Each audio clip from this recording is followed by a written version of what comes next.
rainy night a very long time ago, and the sleep detective is open for business.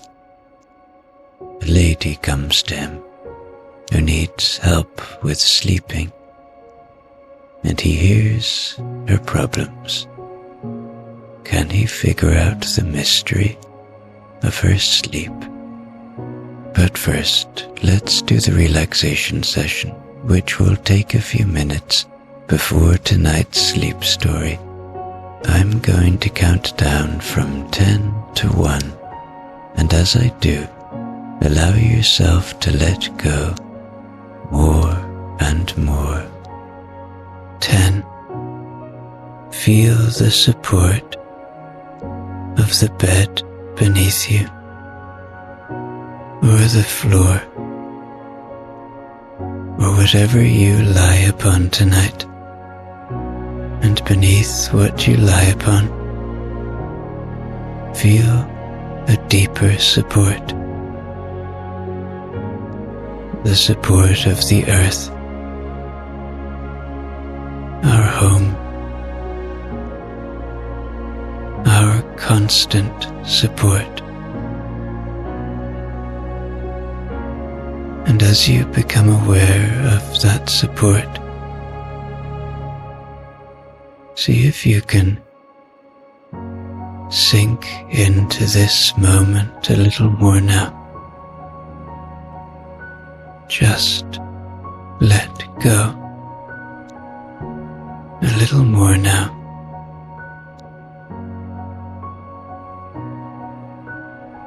9.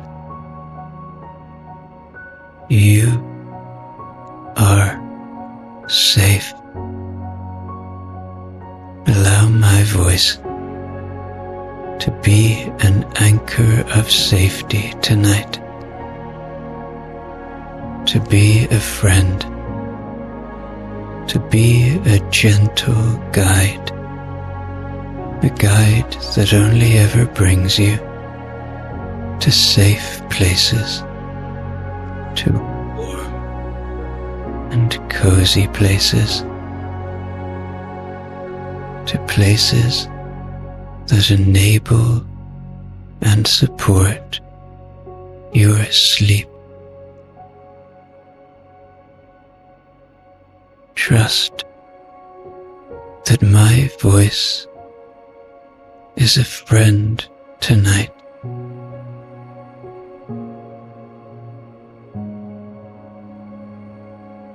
Eight. Feel into your body now. Notice where you might still be holding to. If you can settle into this moment a little more now, letting your body know that it's really time for rest.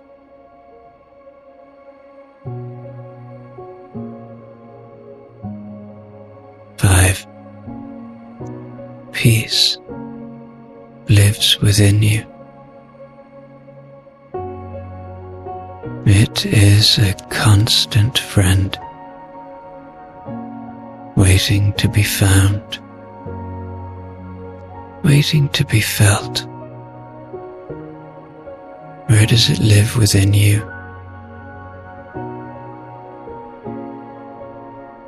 Maybe it's in your heart. Maybe it's in your head. It's up to you to find it. But I promise you it's there.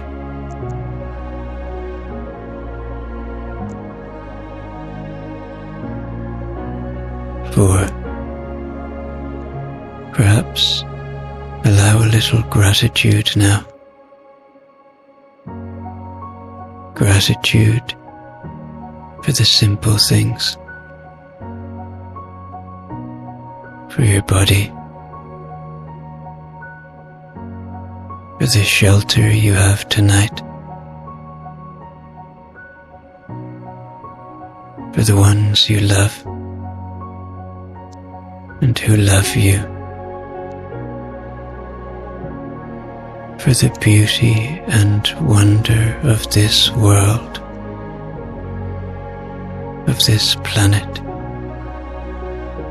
that you can find when you look for it.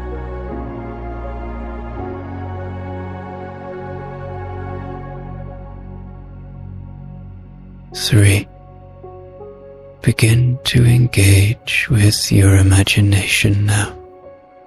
Begin to see London. It's raining, and it's over 100 years ago. The gas lamps are lit in the street, and at the top of an old building, sitting next to a crackling fire, is the sleep detective. 2. Checking in with your body one more time now. Finding the places you are holding still, and allowing yourself to give in, to allow the tension to ease away. Your body has worked hard for you today. It's time to give it rest. And 1. Completely letting go now, as I tell you tonight's sleep story. The rain had set in over London before nightfall, and it showed no sign of leaving. It came down soft and steady against the windows of the rooms in Mowbray Lane, a fine grey rain that blurred the gas lamps below into smears of amber and turned the cobbles to dark glass. It was the kind of rain that did not hurry. It had the patience of something that intended to stay all night, and perhaps the whole of the week after. And it asked nothing of anyone, but that they stay indoors and listen to it.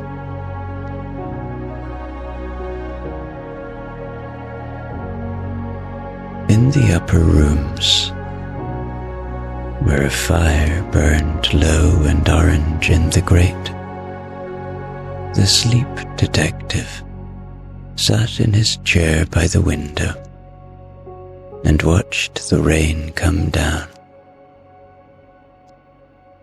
He was not a tall man, nor a young one, though it was difficult to say his age with any certainty, for he had one of those faces that seemed to have settled long ago into a permanent and comfortable middle distance.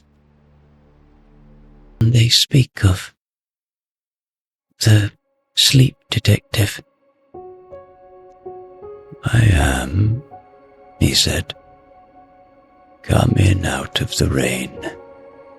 The fire is lit, and the chair across from mine has been waiting all evening for someone to sit in it. Come up." She came up. He took her wet cloak and hung it near the fire, where it began at once to steam gently, and he settled her into the deep chair across from his own, and he gave her a cup of the same warm thing he had been keeping company freshly warmed. And then he sat down opposite her and folded his hands and waited. For he had learned that the most important part of his work was the waiting, and that people will tell you everything you need to know if you only give them the quiet in which to tell it. The rain went on against the window. "I cannot sleep," she said at last. "For 3 weeks now, I lie down at the proper hour. I do everything I am meant to do, and I lie there in the dark, and sleep will not come for me. It is as though it has forgotten the way to my door." The sleep detective nodded slowly. He did not seem troubled by this. If anything, he seemed to find it rather familiar, the way a man might find familiar an old friend's knock. "Tell me," he said, "about the room in which you sleep." She blinked at him. Of all the questions she had imagined he might ask, this was not among them. The room. Begin at the door and walk me through it. I should like to see it as you see it.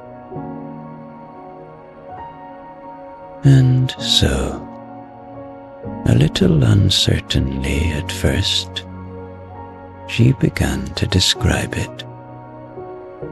The door, she said, was on the left as you came up the stairs. It had a brass handle that had gone soft and golden, with the ears of hands upon it. Inside, the room was not large. There was a bed against the far wall, beneath the window, with a quilt upon it that her mother had made, in squares of blue and faded rose. There was a washstand with a china jug. There was a small fireplace, though she did not often light it. There was a chair in the corner where she laid her clothes at night.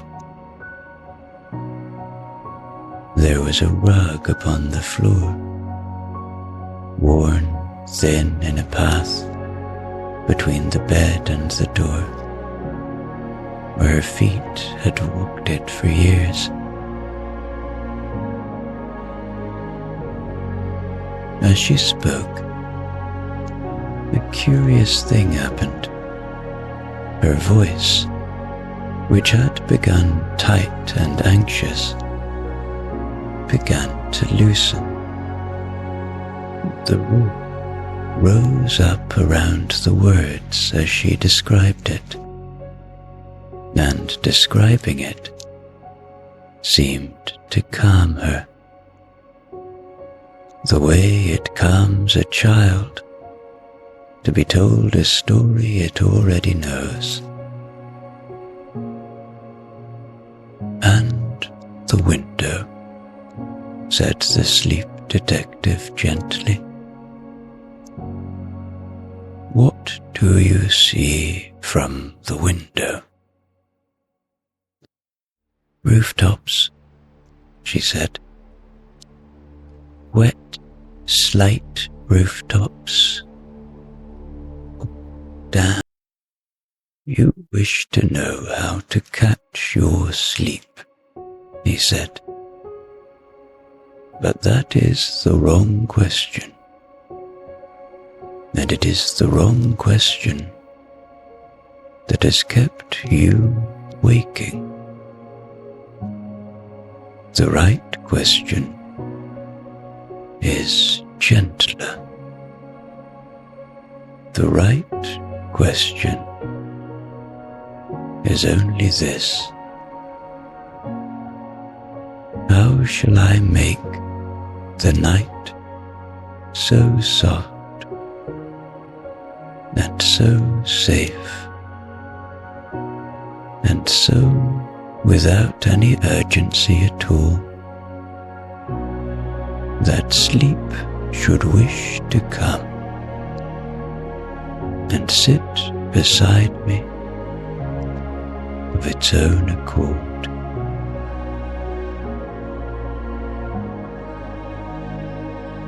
He could have stopped there with most who climbed his stairs. He did stop there, and it was enough. And they went home and slept. He never saw them again. But he did not stop there with her,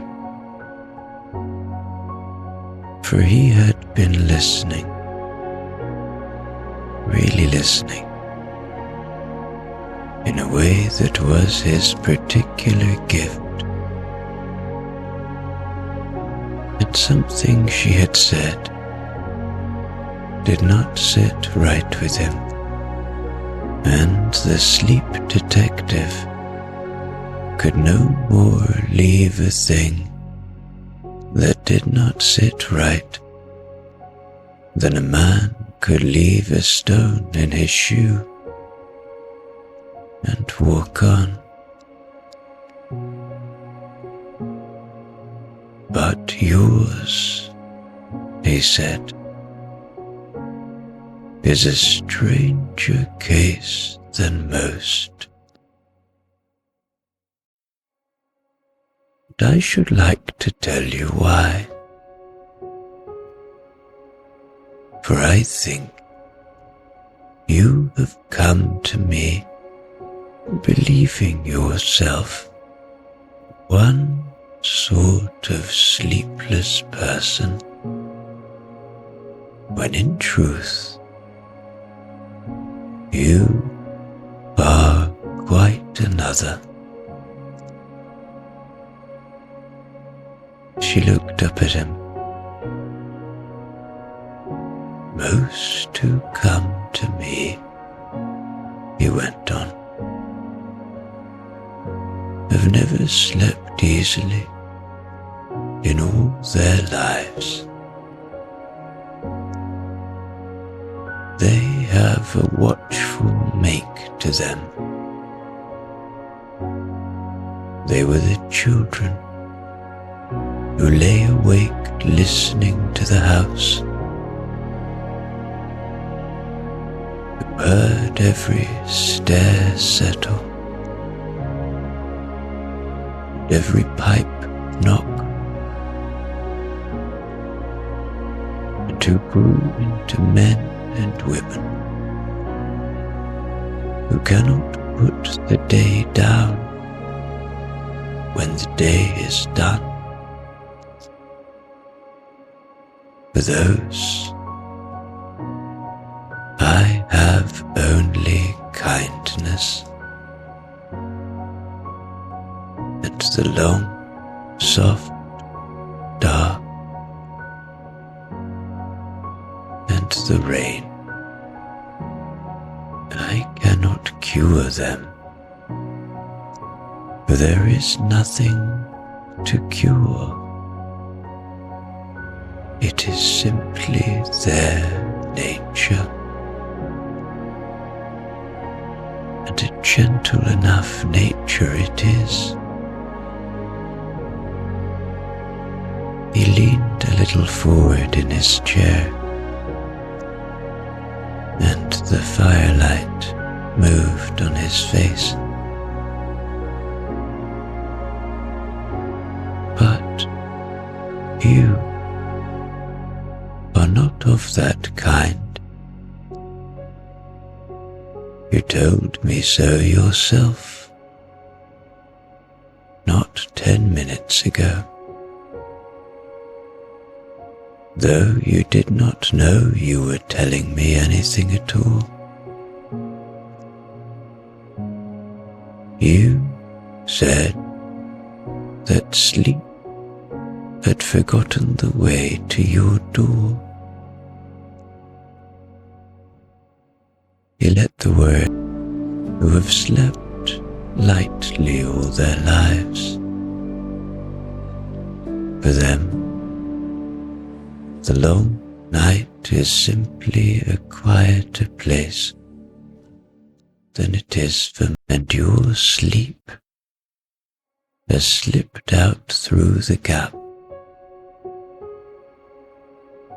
And whatever has shifted can be found, and what can be found can very often be set right again. He settled back. So we shall not merely sit with you tonight, as I would gladly do. Tonight, I think we shall solve you.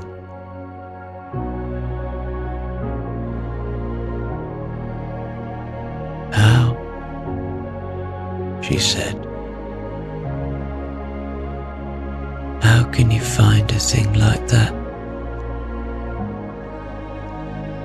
By looking where no one thinks to look, he said. For here is the great secret of my trade, and you may have it for nothing. When a person loses their sleep all at once, the cause is almost never in the mind. We always search the mind first. We turn out all our worries and lay them on the bed and examine them one by one, certain that one of them must be the culprit, and it never is.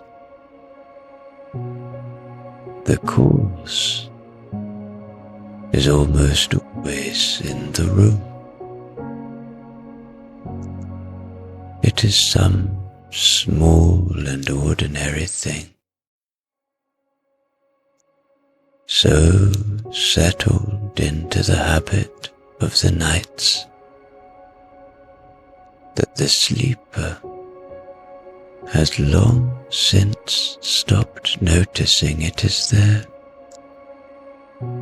A sound, a warmth, a particular shade of dark, something the body leant upon for years, without the mind ever once being told. And then it goes quietly, with no fuss at all. And the body feels the loss before the mind has any notion of it. It lies awake, reaching for the missing thing, and never thinks to name it. The mind blames 100 worries, and all the while, the real answer is sitting in plain sight, in the corner of the room, where it always was, only colder now, quieter,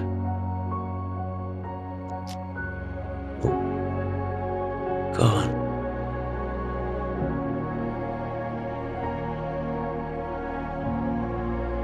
He looked into the fire as he spoke, as though reading the case there in the coals.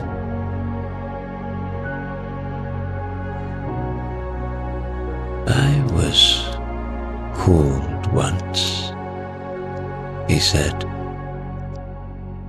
to a little whitewashed cottage on the far north coast, to a man who kept a harbour light,